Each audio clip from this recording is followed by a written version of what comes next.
xam nga li ñuy wax mbas mi indi na fitna bu metti d'abord ci ni ñuy dunde mbas mi d'abord nga xam ne toog nañu ay diir ñun ñi mënuñu liggéey ñun ñi mënuñu génn loolu nag indi na ay gàllankoor yu rëy ci li nga xam ne mooy ñi liggéey koom-koom waaw tey nag boo jëlee àdduna bi yëpp ñoom ñëpp ñoo bokk problème bi ndax mbas mi bi muy dikk dafa bette xamuñ ko xamuñ dañ koy xeexe daw làqu rek la àdduna bi yëpp def waaye lim jur moom ci ay gàllankoor ak ay yàq-yàq feeñ na presque ci àdduna bi yëpp xiif nit ñi di rang lu ñu lekk gis nañ ko Amérique gis nañ ko France gis nañ ko Suisse réew yu mag yëpp waaw léegi nag xaw nañoo xam mbas mi nan la ñuy def ba nga xam ne danañ ko moytu maanaam nga sol sa ay masque raxas sa loxo ba pare it li ñuy wax distanciation physique nit ñi di ko def donc ñëpp ñu ngi xool tey nan la ñuy def ba nga xam ne nit ñi mën nañu di dox seeni soxla te du tax mbas mi di wër di encore di gaañ di rey ak di tëral nit ñi donc li mbas mi indi tey ci ay jafe-jafe xam nga Sénégal ak réew yu mel ni Afrique dañu nekk ay réew yoo xam ne dañu am ay bor yu bari ba nga xam ne ñu ci bëri dañ leen baal bor bi dañ leen baaluñ ko sax dañ ko reporter pour li nga xam ne mën nañ koo fay ñu fay ko bu déwénee nag ñu seet nan la ñuy def donc situation boo xam ne situation bu metti la metti na ci ñi nga xam ne ñu ngi def transport gis nga sax dañu génne ay xeer yi muy doog a dal metti na ñi nga xam ne ñu ngi def tourisme metti na ñi nga xam ne mu ngi def restauration metti na ci ñu ngi bëri xam nga bu ñu demee ba nga xam ne tey dañuy wut ay ceeb ak diwlin di ko jox nit ñi boobu metti na waaw mettit boobu bu fekkee ne dafa ñëw fekk fi yeneen mettit ak yeneen problème muy problème foncier muy problème mu littoral muy problème mu ndox moo xam ne moom la nit ñi am sax pour naan wax ma sax ndox pour naan mais ndox aussi pour nga raxas sa loxo nga fexe ba set ba kii bi du la am ak yeneen ak yeneen ak yeneen waaye xiif loolu nag bu dajaloo waaw te it ñi ci war a jóg dañ bari mbas mi ki nga xam ne moo war a jiitu jóg ci ba nga xam ne moo fi jóg mooy état bi waaw ministère de la santé waaw def nañ mais gis nañ ni mbir maa ngi continuer waaw te it ñii di OMS jaaxle nañ ci lii nga xam ne mbas mi mën na ko def ci biir Afrique mi ngi dellu si sax Chine am ci ay réew yi muy dellu ñi nga xam ne dañuy tëj école yi di ko tijjiwaat donc lépp loo xam ne da nga koy jël ci mesure par exemple ubbi école yi xam nga ubbi woon nañ tëj boo koy ubbi di ko jëlaat day indi waxtaan wu yaatu waxtaan wi tamit dafay indi ñi nga xam ne ñooy jàngale ñi nga xam ne ñooy xale yi nan la ñu leen di aare waxtaan ak docteur yi waxtaan ak ñëpp waxtaan ak chef d'établissement yi seet na muy def ba dañuy def ba nga xam ne mbas mi du wër donc ñu ngi waaj la nañ le 25 juin wax na dañ fexe ba déggoo dafa am solo lool ci jamono ji nga xam ne ci la ñu jublu donc lépp loo xam ne gouvernement dafa war a jublu benn ñaar ndox mi manqué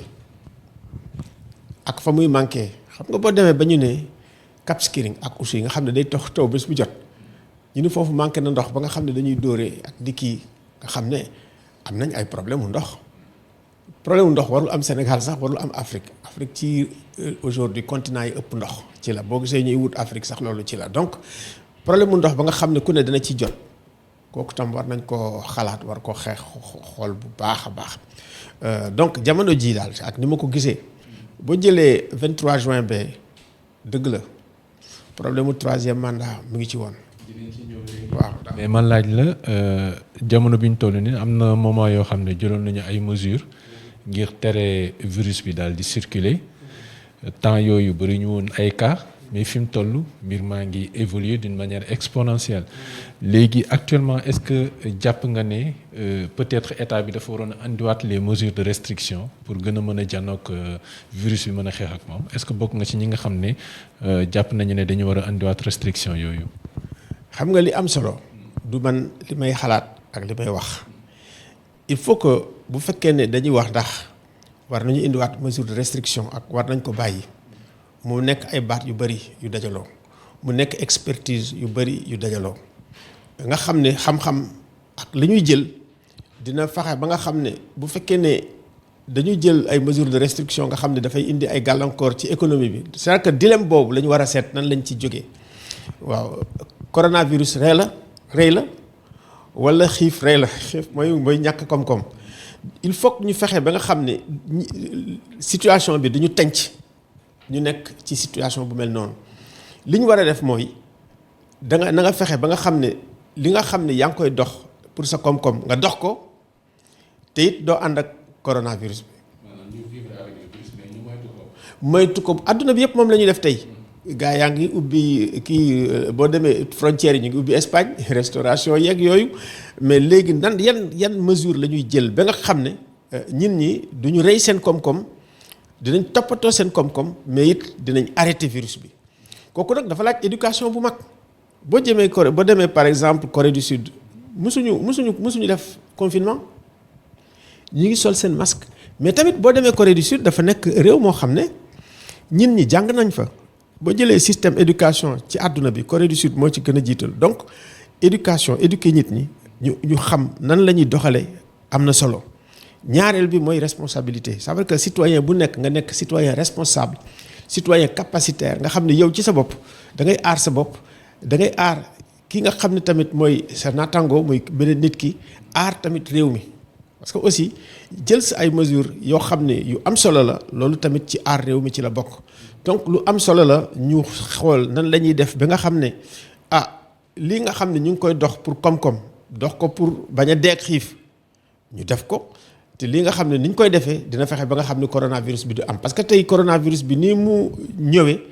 sooy xool nit ñi ni ñuy doxale rek di nga ne man de jaaxlewu ma waaw man damay dox lu bëri bu ma demee ci plage yi day fees del doo gis ku takk masque doo gis tamit lii nga xam ne mooy distanciation physique ñu koy respecté parce que bu ne sax damay taxaw ak xale yi fii Wakaam ni leen wax yéen kii bi jeexul de dama leen naan yéen a ngi nii gis nga fi yéen bu ngeen jëlee virus bi yóbbu ko mu ñëw ci ñun ñooy dee parce que ñun ñooy mag ñi donc bu fekkee da ngeen ñu bugg aar ñu togg ak yéen ba ca kanam da ngeen di fexe ba seet lii nga xam ne mesure yi ñu war a jël muy mesure barrière yi ngeen koy jël toujours damay taxaw di prêcher ci xale yi loolu lu am solo la. di continuer di ko prêcher ci fi nga xam ne dafay indi ay nit ñu bëri maanaam boo demee transport en commun yi am na solo boo demee ci bureau yi am na solo boo demee ci restaurant yi ñu ngi ubbi am na solo bu ñu demee ci mosquée yi am na solo lii nga xam ne mooy milieu du sport bi loolu ñoom moo ci ëpp am na solo muy plage bi am na solo mais léeg-léeg boo duggee ci biir plage yi da nga naan waa fii de corona amu fi donc loolu war nañ ko xool et puis communication bi du état bi rek. moo ko war a def ak ni mu koy defee naan ñaata nangam dee nañ ak lii mais il faut que ñu fexe ba nga xam ne dañuy tasaare communication bi nga xam ne tey sax xale yi ci seen bopp ñoo koy am di ko defal seen bopp ñi nga xam ne dañuy def wàcce ko ba ci suuf waaw communication bi ñu koy def war en bas kooku am na solo lool parce que loolu moom mooy gàllankoor mooy fexe ba nga xam ne dinañu aar waaw dina aar ñëpp ñu ku nekk xam ne yow am nga responsabilité ci sa santé morom. te am nga responsabilité ci lii nga xam ne tamit mooy tax Sénégal jëm kanam waaw donc sens des responsabilités am na ci doole loolu moo tax ñu naan citoyen capacitaire mooy citoyen boo xam ne li nga xam ne mooy sa droit xam nga ko li nga xam ne tamit mooy sa ay obligation ci réew mi am nga ko xam nga ko li nga xam ne tamit mooy sa obligation ci sa famille xam nga ko li nga xam ne mooy sa obligation ci sa biir quartier ak ci sa biir ville xam nga ko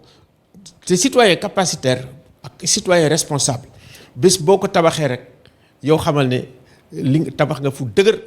parce que problème bi du dem jàng école rek am ay diplôme déedéet waaw bari na ñuy jàng am ay diplôme waaye li ñuy yàq moo ëpp li ñuy defar donc defaraat xel yi defaraat xol yi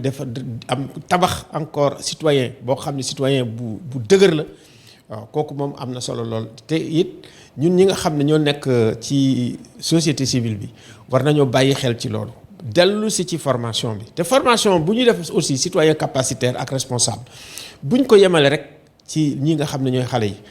dañ war a dem aussi ci ñi nga xam ne ñooy fonctionnaires yi gën a màgg ci fonctionnaires yi parce que boo xoolee li xew ci lii di littoral bi ak lii ci suuf si mais du xale ya koy joxe.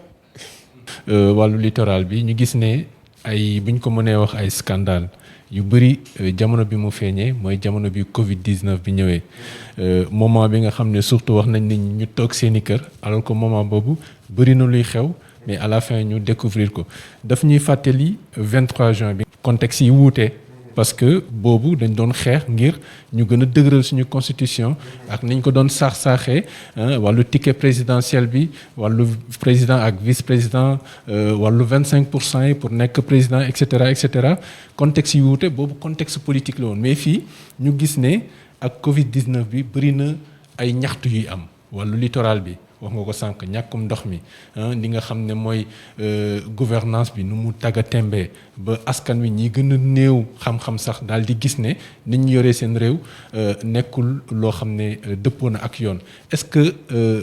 ak condition yooyu situation boobu mënuñu si njoxtu loo xam ne mën na andi lu niroog wàllu 23 juin wala loo xam ne day tax askan wi yëpp daal di fippu ndax fi ñu toll sonn nañ te niru naag loo xam ne niruwul lu mu nar a andi saafara bu ñu naree bàyyi xel ñi nga xam ne ñoo yore nguur gi.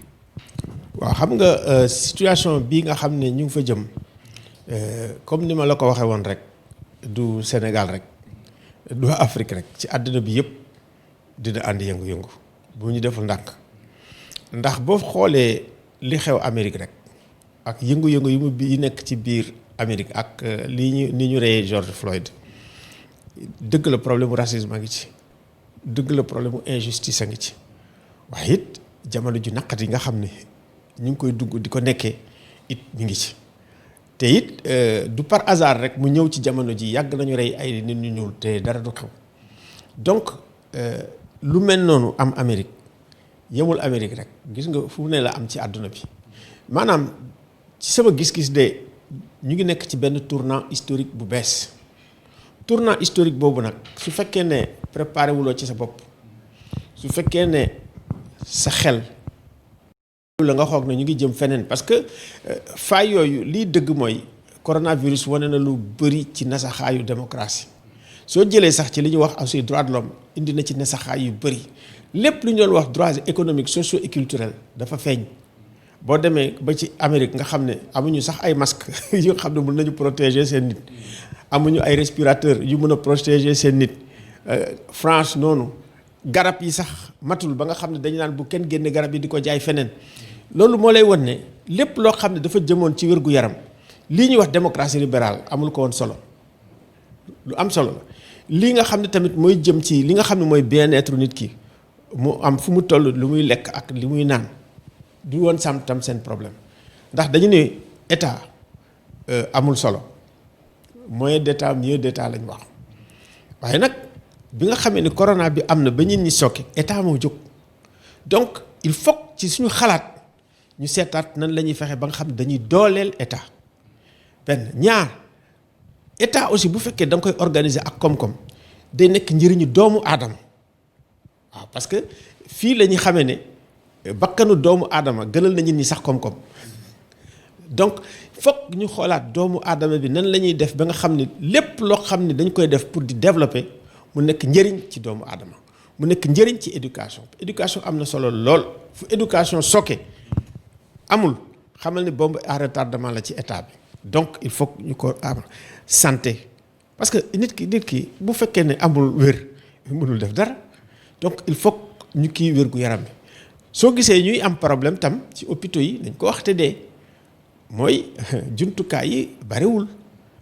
ñi nga xam ne aussi ñoo nekk ci hôpitaux yi di liggéey aussi sonn li leen war a joxuñ leen ko xam nga bu ñu demee ba nga xam ne pare nañ affaire coronavirus bi nga xam ne France chaque 20 heures ñoom ñëpp dañ daan tàccu ñi nga xam ne ñooy faj waaye tey ñi nga xam ne ñu ngi ñooy faj mooy soignants yi ñi ngi génn ci mbedd mi naan seen dund neexul maanaam loolu moo lay won ne ñu ngi jëm ci beneen époque bu bees époque boobu nag il faut que ñun africains yi ñu xalaat ko il faut que ñun africains yi ci période bi nga xamee ne dañu nekk période du coono nekk période boo xam ne ay fitna la déggoo kooku nag état bi da ci war liggéey ñii nga xam ne tamit politique yi dañ ci war a liggéey ñii nga xam ne société civile dañ ci war a liggéey parce que tey booy xool politique bi dëgg-dëgg li ñuy wax vision ak li ñuy wax idéologie mais loolu yëpp tamit dañ koy faram-fàcce ci ay kaddu ay slogan amatul mooy cette société civile ñoo am slogan yi li xew mooy lan bu fekkee nit ñi jaaxle nañ amuñ fu ñu jaxandoo sur le plan de la vision sur le plan idéologique sur le plan culturel sur le plan hégémonique mais mu nekk un vide parce que c'est-à-dire boo jëlee politique nga ne man damay politique pour poste damay politique su ko defee yow dootoo politique sax pour développer wala nga xalaat ñeneen ñi nan la ñu war a dem donc loolu politique bi il faut ñu xalaataat inventé waat politique boo xam ne dafay boolewaat nit ñi day créer ay liens ci nit ñi. ay réformes yu yees nga xam ne nit ki dina am lien ak réewam nit ki dina am lien ak institution yi nga xam ne moo fi nekk mu gëm ko mu xam ne aussi da koy jëriñ nit ak lien yooyu dafa am solo nit ki aussi war na am lien ak ki nga xam ne bokkul ak moom xalaat am lien ak ki nga xam ne bokkul ak moom diine ki nga xam ne bokkul ak moom xalaat ak bokkul ak moom diine loolu te ngeen di bokk di dund ci démocratie la bokk ça veut dire démocratie dissensus bi ñuy wax ci la bokk consensus am na mais dissensus am na maintenant nag il faut que ñu construire ay consensus ci li nga xam ne ñoo ko bokk waaw lu mel ni littoral nga xam ne géej gi péex mi ñëpp ci war a jëriñu waaw foofu gis-gis bi ñëpp ci war a jëriñu kenn du ko jaay kenn du ko jënd lu ñuy bokk la waaw loolu tamit loo xam ne lu am solo la lu ñu war a wax booru géej tamit kenn du fa tabax béton tëgg moo dama toog ma xool booru géej ñu tabax fa béton ma ne mais yi ban culture lañ am pour ñëw ci booru géej di fa tabax béton lu am solo lu ñu war a xalaat la donc war nañu xalaat lan la ñu bokk lan lañ partagé lan mooy suñu en commun c'est-à-dire que nation mënuloo construire nation te amuloo loo xam ne yéen a ko bokk waaw bu fekkee ne réew mi ku nekk da ngay jël sa wàll réew ma day tas réew yu bëri li ko tas loolu la ku nekk day jël wàllam ñu di miin yaa ngi fi kii di gas fii kii di gas fii kii jël sa gànnaay kii jël gànnaay et cetera il faut que ñu seet lan lañ bokk ba pare aussi sàmm alalu réew mi lu am solo la di ko sàmm xam ne lii la ñëpp bokk dañ ko sàmm alalu réew mi du xaalis rek alalu réew mi bâtiment yi la lépp loo xam ne construction la te ñun ñi bokk ko ñu seet naka lañ koy sàmmee ba nga xam ne ku nekk dina ci jot boppam réew tamit li ñu bokk mooy justice waaw bu fekkee ne justice bi dafa jaaxaan nekk ndey ji seex waaw du seet ak kii ñoo bokk du seet kii bokkuñu waaye li nga xam ne laaj na ko rek ñu def ko mais yooyu yëpp nag du benn bés rek ngay jégl yow def ko waaw te it xalaat bi nga xam ne defoon nañ ko fii mooy CNRI mooy assises yi dafa jot tey ak fii ñu jëm te xamuñ fu ñu jëm ñu tegaat ko waxtaanaat ci xam nga am nañu dialogue politique ba génn ci mais dialogue politique boo ko amee ba génn ci normalement day indi dal waaw bu fekkee ne nag dialogue politique bi def ngeen ko génn ci léegi ku ne di wax fii ku ne di wax fii ku ne di wax fii te amul benn direction boo xam ne moom ci boppam mooy gàddu revendication ñin ñi loolu mooy indi anarchie mooy gàddu revendication ñin da ngay yeewu suba rek am kilifa boo xam ne moo naan mbiru littoral bi mbiru ndox mi mbiru machin généralement parti politique bu nekk opposition ñoom ñoo daan jël revendication yu mel noonu syndicat yi bu ñu amee doole jël revendication bi société civile jël revendication mais tey su fekkee ni gisoo benn parti politique boo xam ne dina ko wax débat itam boo gisee aussi muy nekk loo xam ne day nekk ci mbedd mi lu bëri ba di tiitalaate mooy fi nga xam ne war nañu am débat yooyu nga xam ne mooy débat de société muy assemblée nationale dafa tekkaaral donc il faut que suñu institution yi ñu yee leen maanaam bu fekkee dañuy nelaw da nga leen di yee da nga leen di réactualiser su ko defee débat yi nga xam ne tey foo dem ñu ngi koy wax muy ndox muy li bu fekkee ne ci biir assemblée nationale ñii di député yi ñii di homme politique yi jël nañ ko vision yu bees yi jël nañ ko ñu ko fay wax bu boobaa dañ naan am nañu ay institutions yi ñuy waxal ba pare aussi institution yi boo koy wax foofu dafay am lu sérieux ba pare état bi jël ni voilà mesures yi dinaa ko jël mais mu concret ñu jël ko mu ñu avancé mais bu fekkee ne institution yi ñu ngi ni pat nga jël ñii di parti politique yi ni pat nga jékki-jékki gars yi nit ñi di yëngatul seen bopp bu ëllëgee da nga yeewu suba rek gis loo xam ne lii daf lay jaaxal. xam nga nag damay xool Mali toujours ma ne il faut que ñu xool Mali am luñ ci jàng waaw ak li fa nekk ci parti politique ak ay ministre ak ay premier ministre tey bu ñu jëlee leadership bi jox ko benn imam waaw bu ñu jógee di revendiquer ñu jógee ci mosquée bi di dem di revendiquer xam nga képp koo xam ne yaa ngi war def politique war nga toog loolu nga xalaat ko loolu indi na lu bees mooy politique bi kàddoom ak autorité bi mu am ak influence bi mu am na yeneen kàddu yoo xam ne moo ko ëpp influence tey ci biir nit ñi moo ko ëpp autorité ci biir nit ñi moo ko ëpp légitimité ci biir nit ñi loolu moo tax ñu war a tabaxaat politique te yemul rek ci fii nga xam ne mooy Mali ñun ci suñu bopp am nañ problème xëy na fësul comme ni mu fësee Mali fësul feneen yooyu yëpp ci problème mu société yi nga xam ni am nañ ko lu fa ne loo xam ne war nañu ko xalaat maanaam feebar ak jàngoro yi nga xam ne suñu société yi dañ ko am suñu institution yi dañ ko am suñu réew yi dañ ko am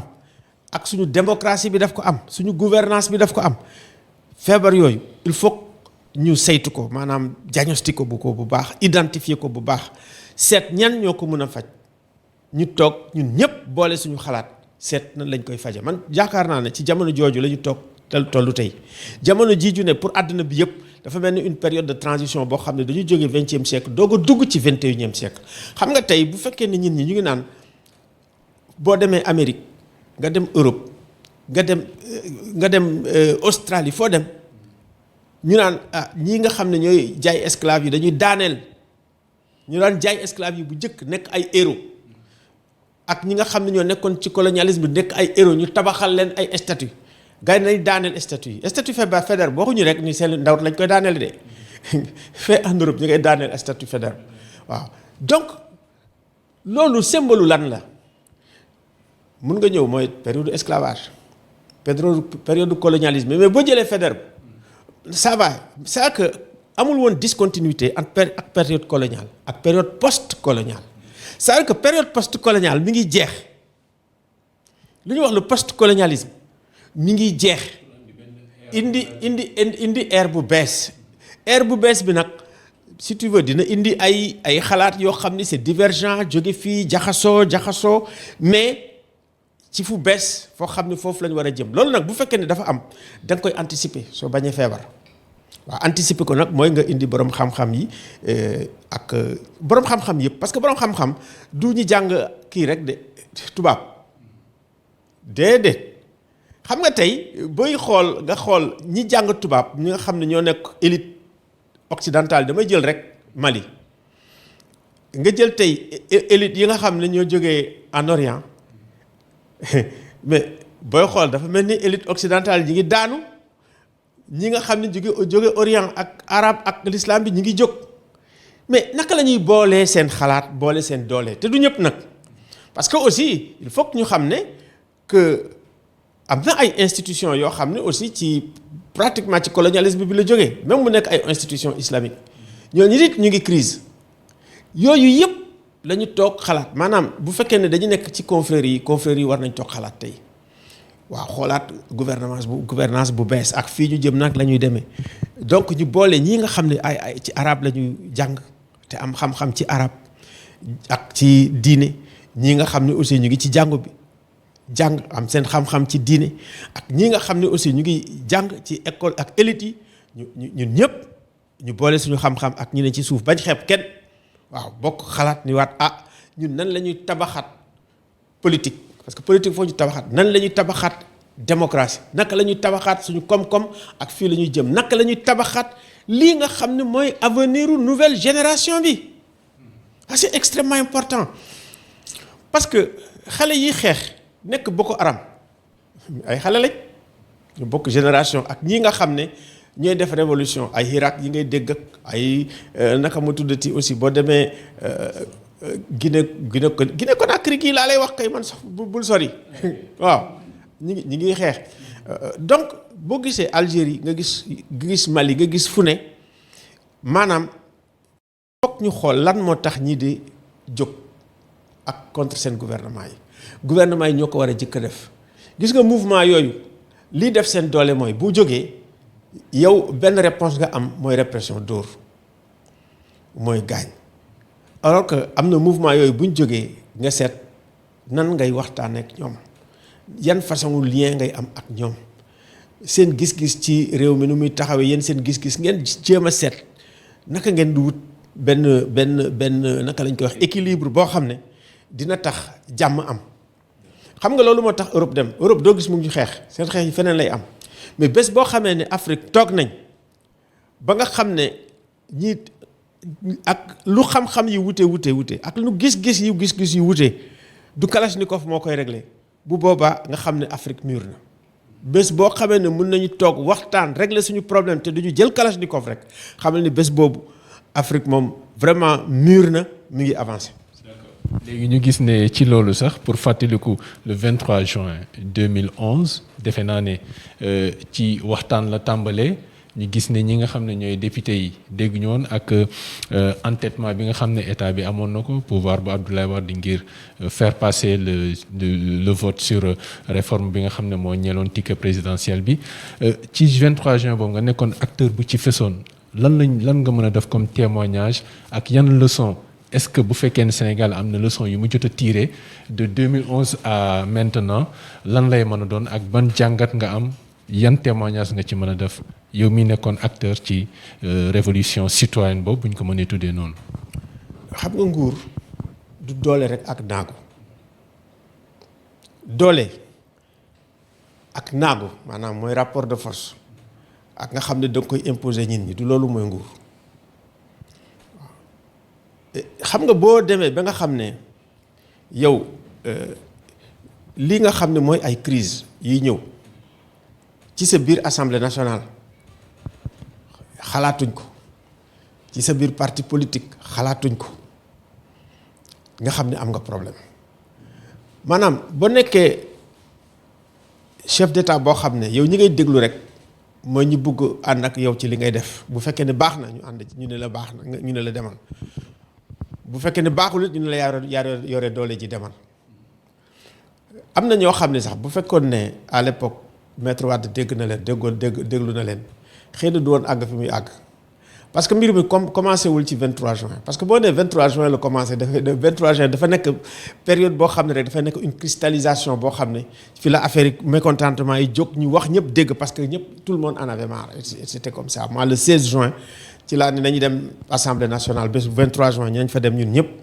le 16 juin lañ ko def mais avant 16 juin am na yu xew yoo xam ne indi na ay mer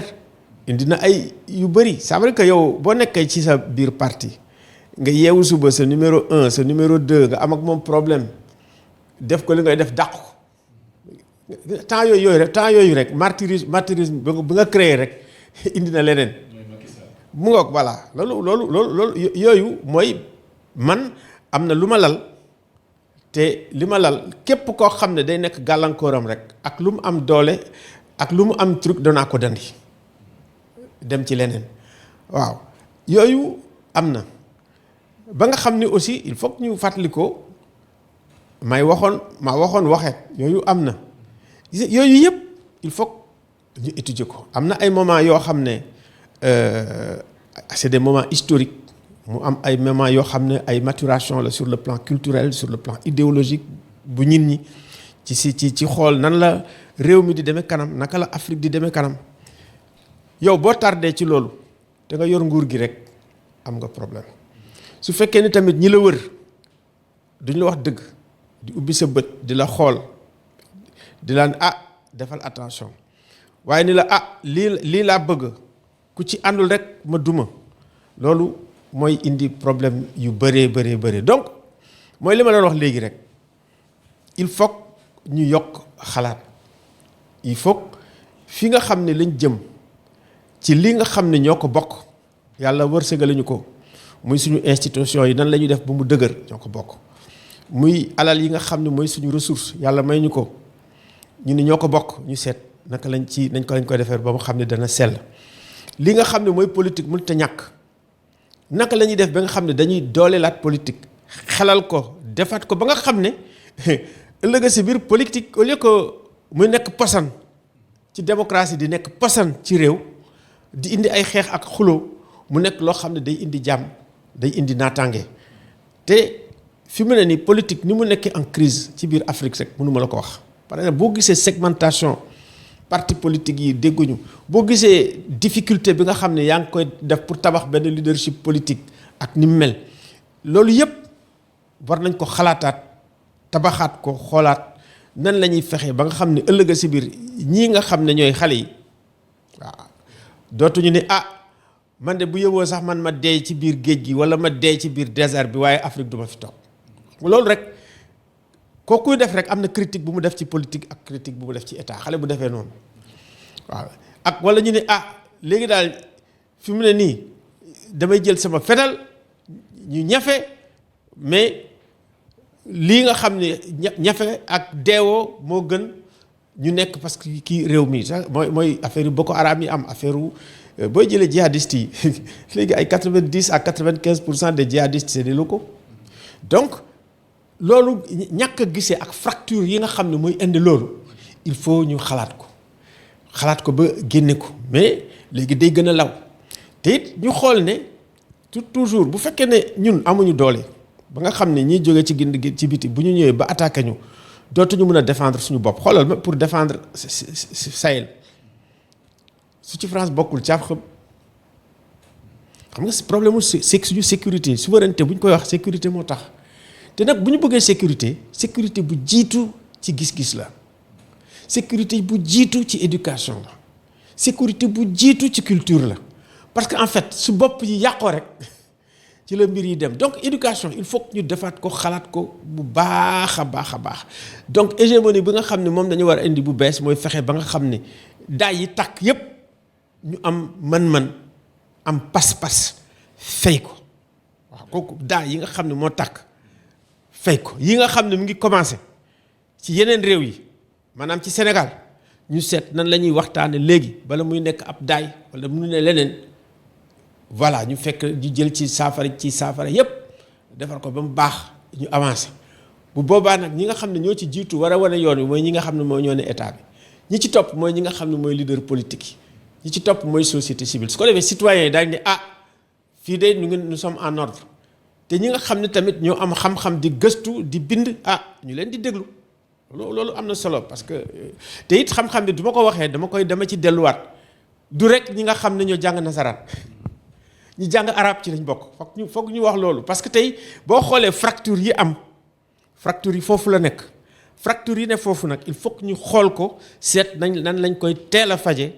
kooku moom moo am solo ci tey jamono ji nga xam ne ci la ñuy dund ci biir Afrique. proposition yi nga def c'est l'idéal loolu la état war a def noonu la acteurs sociaux yi war a def ngir ñu mën a moytu yenn situation yoo xam ne daf ñuy yóbbu ci loo xam ne xamuñu ko mais ak li ñu gis actuellement gis nañu ne ku wax xalaatam actuellement te loolu la ñu xeexoon avant 2012 ku wax xalaatam ñu jël jàpp la wax la lu tax nga wax lii lu tax nga wax lii mu mel ni dafa am benn atteinte à la liberté d'expression et cetera est-ce que à ce rythme-là jàpp nga ne li nga proposé comme idéal pour ñu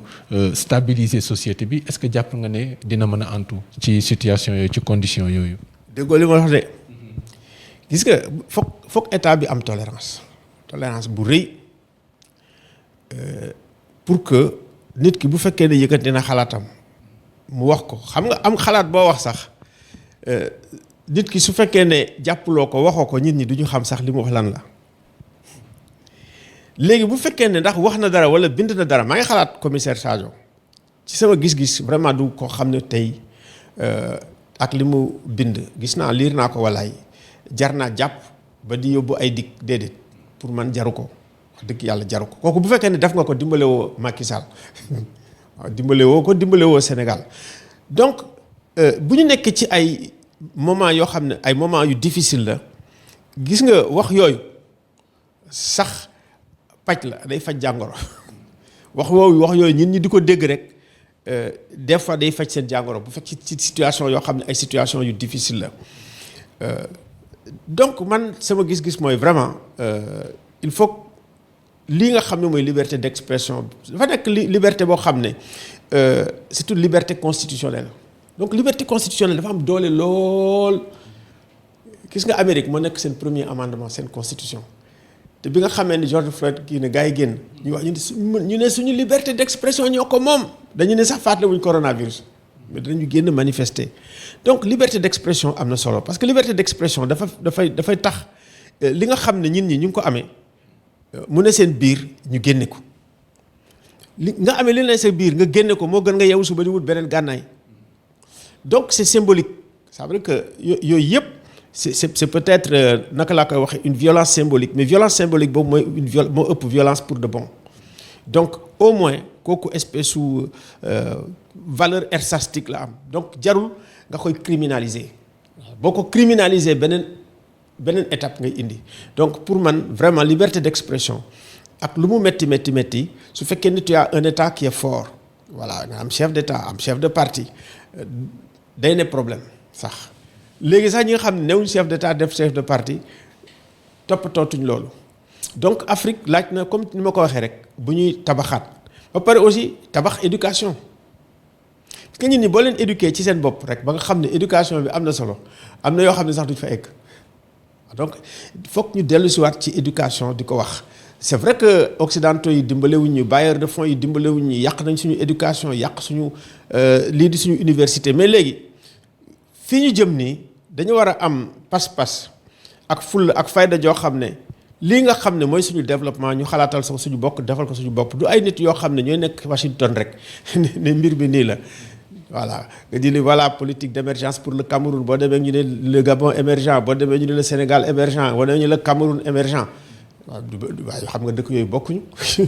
d'accord est-ce que même ci kaw Cheikh Yérim Seck di taskatu xabaar bi mën nañu jàpp lool comme le cas de Boubacar Sadio ne nit ñi dañ leen war a bàyyi ñu wax ci kaw justement Cheikh Yérim Seck lan nga ci xalaat yow.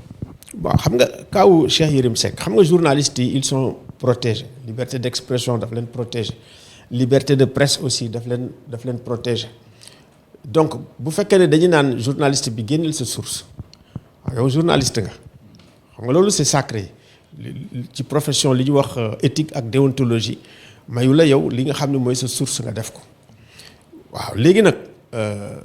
journaliste bi aussi am na ay preuves parce que aussi li mu wax tamit ñëpp xam nañ ko mais léegi ci lu bëri da ngay def démenti ne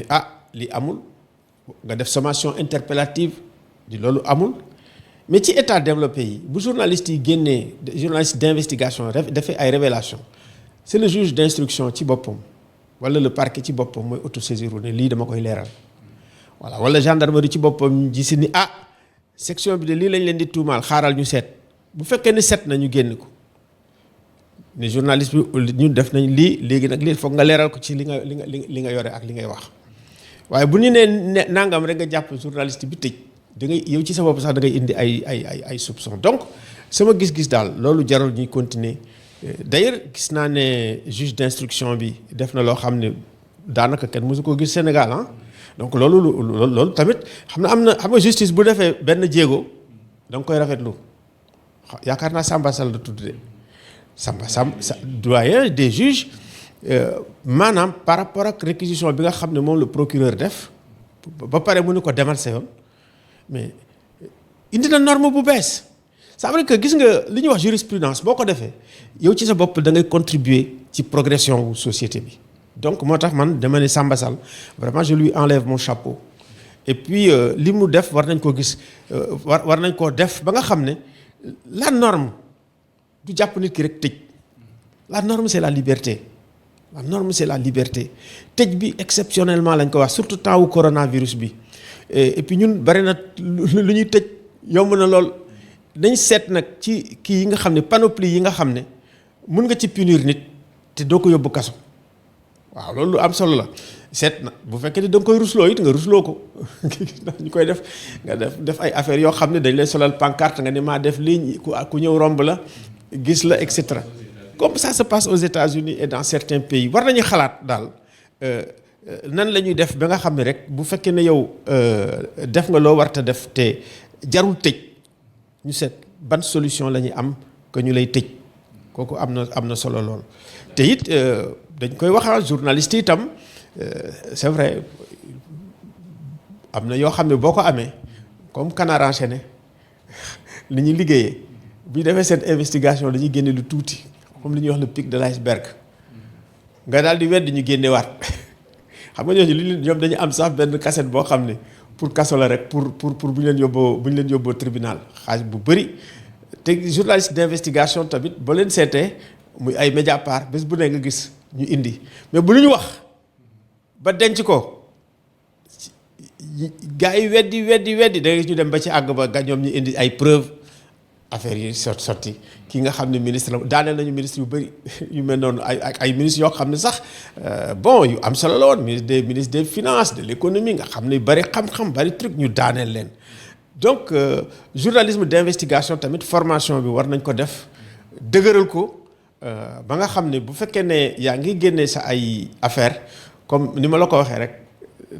nga am lu tuuti waaye li ngay denc mu ëpp li nga xam ne sax moom nga joxe. période colonialisme mais boo jëlee Faidherbe ça va c'est que amul woon discontinuité ak période coloniale ak période post-coloniale c'est que période post-coloniale mi ngi jeex. li ñuy wax le post-colonialisme mi ngi jeex indi ère bu bees bi nag si tu veux dina indi ay xalaat yoo xam ni c'est divergent jóge fii jaxasoo mais ci fu bees foo xam ni foofu la ñu war a jëm loolu nag bu fekkee ne dafa am da nga koy anticiper soo bañee feebar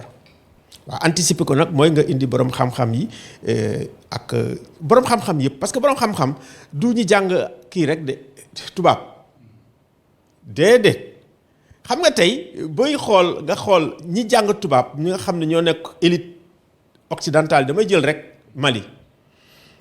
nga jël tey élite yi nga xam ne ñoo jógee en Orient mais booy xool dafa mel ni élite occidentale ñi ngi daanu ñi nga xam ne jóge Orient ak arabe ak l'islam bi ñi ngi jóg mais naka la ñuy boolee seen xalaat boole seen doole te du ñëpp nag parce que aussi il faut que ñu xam ne que am na ay institutions yoo xam ne aussi ci pratiquement ci colonialisme bi la jógee même mu nekk ay institutions islamiques ñooñu nit ñu ngi crise yooyu yëpp la ñu toog xalaat maanaam bu fekkee ne dañu nekk ci confréries yi war nañ toog xalaat tey waaw xoolaat gouvernance bu bees ak fii ñu jëm nag la ñuy demee donc ñu boole ñii nga xam ne ay ci arabe la ñuy jàng te am xam-xam ci arabe ak ci diine ñii nga xam ne aussi ñu ngi ci jàngu bi jàng am seen xam-xam ci diine ak ñi nga xam ne aussi ñu ngi jàng ci école ak élite yi ñun ñëpp ñu boole suñu xam-xam ak ñi ne ci suuf bañ xeeb kenn waaw bokk xalaat ni waat ñun nan la ñuy tabaxaat politique parce que politique foo ñu tabaxaat nan la ñuy tabaxaat démocratie naka la ñuy tabaxaat suñu koom-koom ak fii la ñuy jëm naka la ñuy tabaxaat lii nga xam ne mooy avenir u nouvelle génération bi c'est extrêmement important parce que xale yi xeex nekk Boko Haram ay xale lañ ñu bokk génération ak ñi nga xam ne ñooy def révolution ay Irak yi ngay dégg ak ay naka ma tuddati aussi boo demee Guinée Conakry gii laa lay wax kay man sax bul sori waaw ñi ngi xeex donc boo gisee Algérie nga gis Mali nga gis fu ne maanaam